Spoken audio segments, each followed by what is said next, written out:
Sebelum melanjutkan, jangan lupa subscribe dulu, terima kasih. Bab 448 Para Jenius tiba. Berita tentang Lembah Dewa Pedang yang menggali makam leluhur sekolah naga biru dan menggunakan jasad para senior sekolah naga biru dan keluarga Chu untuk mengancam Chu Feng dan Zhang Tianyi sudah diketahui di seluruh benua 9 provinsi. Setelah berita itu diketahui, para ahli dari berbagai kekuatan di mana-mana ingin tahu apakah dua tokoh paling terkenal dari generasi muda saat ini di benua 9 provinsi, Chu Feng dan Zhang Tianyi, akan muncul di Lembah Dewa Pedang atau tidak. Jika mereka muncul, pasti akan terjadi pertempuran besar yang mengejutkan. Jadi, orang-orang dari segala penjuru bergegas ke Lembah Dewa Pedang dan ingin menyaksikan pertempuran besar itu. Lembah Dewa Pedang pun membuka gerbangnya lebar-lebar dan menyambut para tamu yang datang dari berbagai penjuru, seakan ingin agar setiap orang dapat menyaksikan bagaimana Chu Feng dan Zhang Tianyi akan mati di tangan Lembah Dewa Pedang. Namun, jarak ke tanggal yang ditetapkan Lembah Dewa Pedang semakin dekat, tetapi Chu Feng dan Zhang Tianyi belum muncul. Hal itu menyebabkan orang-orang menebak satu demi satu. Banyak orang merasa bahwa Zhang Tianyi dan Chu Feng takut dengan Lembah Dewa Pedang dan tidak akan datang ke tempat itu demi para senior sekolah naga biru dan tulang-tulang keluarga Chu. Mereka pengecut. Ada juga orang yang merasa bahwa semua itu sesuai dengan harapan. Bagaimanapun, tidak peduli seberapa kuat Chu Feng dan Zhang Tianyi, mereka masih generasi muda. Bagaimana mereka bisa mengalahkan Lembah Dewa Pedang? Jika mereka berani datang, mereka akan menemui ajal mereka, dan tidak akan sepadan untuk mati demi sisa-sisa orang yang sudah mati. Namun, tidak peduli bagaimana orang-orang menebak, dari awal hingga akhir, tidak ada seorang pun yang bersedia meninggalkan Lembah Dewa Pedang. Sebaliknya, semakin banyak orang yang datang ke Lembah Dewa Pedang dan pada akhirnya, Lembah Dewa Pedang pun tidak dapat menampung semua orang kuat itu. Jadi, para ahli berkemah di luar Lembah Dewa Pedang dan meninggalkan sedikit harapan di lubuk hati mereka. Berharap bahwa Chu Feng dan Zhang Tianyi dapat datang ke tempat ini untuk bertempur sebelum batas waktu terakhir sehingga mereka yang datang dari jauh dapat menikmati pemandangan dan menyaksikan pertempuran besar yang menakjubkan. Akhirnya, hari terakhir pun tiba. Hari itu adalah hari terakhir dari batas waktu 1 bulan yang ditetapkan Lembah Dewa Pedang. Para tetua dan murid Lembah Dewa Pedang memasuki kondisi waspada dan para ahli dari mana-mana juga memasuki Lembah Dewa Pedang. Aku tidak pernah menyangka kalau Lembah Dewa Pedang benar-benar membawa sisa-sisa keluarga Chu dan para senior sekolah naga biru kembali ke sini. Aku ingin tahu yang mana dari sisa-sisa itu yang merupakan milik pendiri naga biru. Bagaimanapun, dia adalah orang nomor 1 1000 tahun yang lalu yang menyapu benua, ahli senior paling terkenal di benua 9 provinsi. Aku tidak pernah menyangka bahwa setelah kematian, dia bahkan harus menerima penghinaan seperti itu. Ketika mereka melihat tulang-tulang itu, yang ditutupi oleh ukiran kutukan, di tengah Lembah Dewa Pedang yang digantung tinggi di bingkai, orang-orang berdiskusi satu demi satu. Karena, di bawah tulang-tulang itu, ada sebuah kolam besar. Kolam itu mengeluarkan bau yang sangat kuat, menarik banyak lalat dan nyamuk. Itu adalah kolam kotoran. Lembah Dewa Pedang benar-benar gila. Kata-kata yang mereka sampaikan sebelumnya semuanya serius.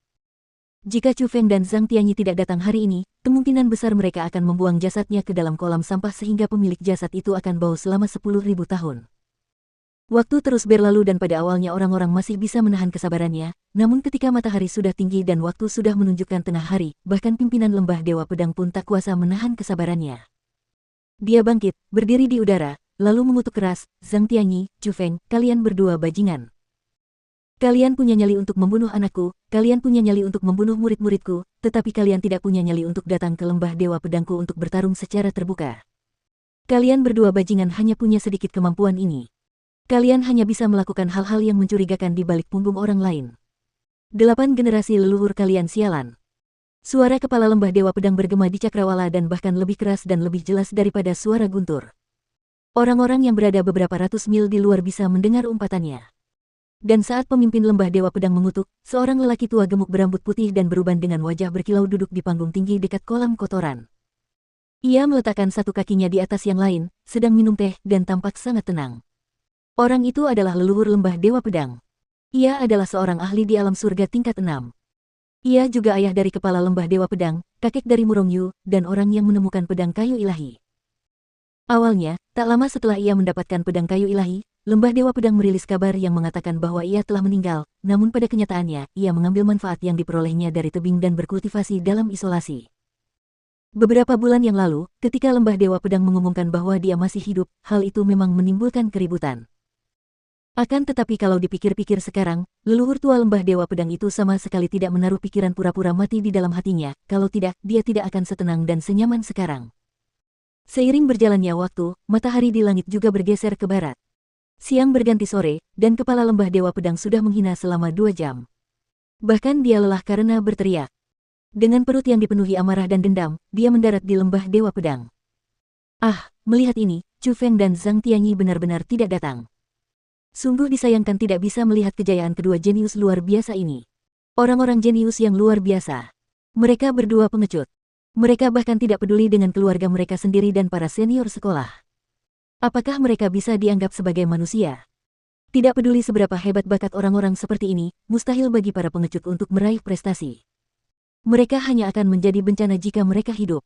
Mereka seharusnya menerima hinaan dari dunia. Melihat waktu berlalu sedikit demi sedikit, banyak orang kuat yang secara khusus bergegas datang juga tidak dapat menahan kesabaran mereka. Banyak orang merasa bahwa Chu Feng dan Zhang Tianyi tidak datang dan tidak dapat menghindari rasa kasihan. Mereka tidak merasa kasihan karena membuang-buang waktu untuk datang, tetapi merasa kasihan karena mereka tidak dapat melihat kemuliaan dua orang jenius yang luar biasa. Orang-orang yang memiliki temperamen baik mendesah pelan, tetapi orang-orang yang memiliki temperamen buruk hanya mulai mengumpat dan merasa bahwa Chu Feng dan Zhang Tianyi adalah orang-orang yang hina. Tidak peduli seberapa banyak bakat bela diri yang dimiliki kedua pengecut itu, masa depan mereka terbatas. Asteris gemuruh. Namun, tepat pada saat itu, tiba-tiba terdengar suara gemuruh dari cakrawala yang jauh.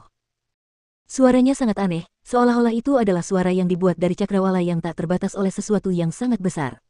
Apa itu? Itu kereta perang. Itu benar-benar kereta perang. Menengok ke arah asal suara gemuruh itu, mereka mendapati bahwa sebuah kereta perang, yang memiliki kekuatan luar biasa, tengah menghancurkan udara saat melaju ke arah mereka. Kereta. Ketika Chu Feng dan Ziling membuat kekacauan di sekolah Dewa Api, kudengar mereka mengendarai kereta perang untuk melarikan diri. Mungkinkah mereka akan datang? Akhirnya, seseorang mengenali kereta perang itu karena pada saat itu, kereta perang yang muncul di cakrawala itu persis sama dengan yang dinaiki Ziling dan Chu Feng sebelumnya. Itu adalah kereta perang indah. Jadi memang benar, mereka tetap datang. Chu Feng dan Lady Ziling. Bagaimana dengan Zhang Tianyi? Apakah dia datang? Setelah memastikan bahwa itu adalah Chu Feng dan Ziling, semua orang yang tadinya tertekan dan putus asa tiba-tiba menjadi sangat gembira. Itu karena mereka tahu bahwa pertunjukan yang bagus akan dimulai. Sebelumnya, mereka mendengar berbagai rumor tentang Chu Feng dan berbagai keajaiban. Namun hari ini, mereka akan melihat sendiri kekuatan Chu Feng. Mereka tahu bahwa meskipun Chu Feng dan Ziling tidak dapat mengalahkan banyak ahli dari lembah Dewa Pedang, mereka pasti akan menyajikan pesta untuk mata dengan pertempuran hebat yang menghibur. Asteris gemuruh. Akhirnya, setelah kereta perang indah tiba di atas lembah Dewa Pedang, kereta itu berhenti di udara.